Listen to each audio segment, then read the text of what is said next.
আসসালামু আলাইকুম। তো অনেক খোঁজাখুঁজির পরে কোয়েল পাখি পাইছি। এই কোয়েল পাখি আনলাম অনেক কষ্ট করে। তো কোয়েল পাখি পাইছি বয়লে বাজার। তো আমাদের এখান থেকে যাইতে লাগে 9 কিলো 18 কিলো যাইতে লাগে। তো ওখান থেকে কোয়েল পাখি সংগ্রহ করলাম, করে এখন নিয়ে আসলাম আমাদের বাড়িতে। নিয়ে এসে এই খাঁচায় উঠাইছি। এই খাঁচা আমি নিজের হাতে বানাইছি, ইউটিউবে দেখে দেখে আর কি বানাইছি।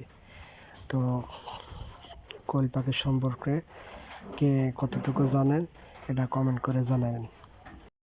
তো এই কোয়েল পাখি আগে কখনো আমি ভাবি নাই যে কোয়েল পাখি আমি পালন করব।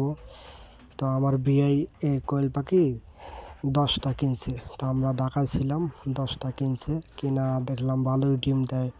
তো তখনই আমার মাথায় আসলো যে কাজ করলো যে না, এই কোয়েল পাখি পালন করলে পারে অনেক ভালো লাভবান হওয়া সম্ভব আছে।